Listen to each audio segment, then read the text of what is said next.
നന്ദിയുടെ ബലിയാണ് വിശുദ്ധ കുർബാന. എൻ്റെ കുടുംബത്തിന്, അല്ലെങ്കിൽ എനിക്ക് ഓരോരുത്തർക്കും ഓരോ ദിവസവും ലഭിച്ച അനുഗ്രഹത്തിന് പ്രഭാതത്തിൽ ഞാൻ നന്ദി പറയുന്നതാണ് വിശുദ്ധ കുർബാന. ലാസറിന്റെ ആ കുടുംബം ഒരുക്കി കാത്തിരുന്നത് പോലെ ഞാനും എൻ്റെ ദൈവത്തിന് വേണ്ടി ബലിയർപ്പിക്കണം, ദൈവത്തിന് വേണ്ടി ഭക്ഷണം ഒരുക്കി ബലിയർപ്പിക്കണം, നന്ദിയോടെ ബലിയർപ്പിക്കാൻ മനസ്സുണ്ടാകണം എന്നുള്ളതാണ്. തോരം കാര്യങ്ങൾ പറഞ്ഞ് നന്ദി പറയാനുള്ളവരാണ്. പ്രാർത്ഥിക്കുമ്പോൾ കിട്ടുന്നത് വരെ മാത്രം പോരാട്ടോ സ്നേഹം, കിട്ടിക്കഴിയുമ്പോഴും നന്ദി പറയാൻ ഒരു മനസ്സുണ്ടോ എന്നുള്ളതാണ്. ദൈവാനുഗ്രഹത്തിന് നന്ദി പറയുന്ന മനുഷ്യനായിട്ട് മാറണം.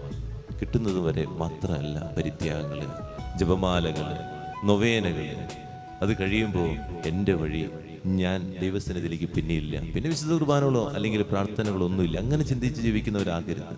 പ്രാർത്ഥിക്കണം. ഓരോ പ്രഭാതത്തിലും നന്ദിയുടെ ബലിയർപ്പിക്കാൻ മനസ്സുണ്ടാകണം.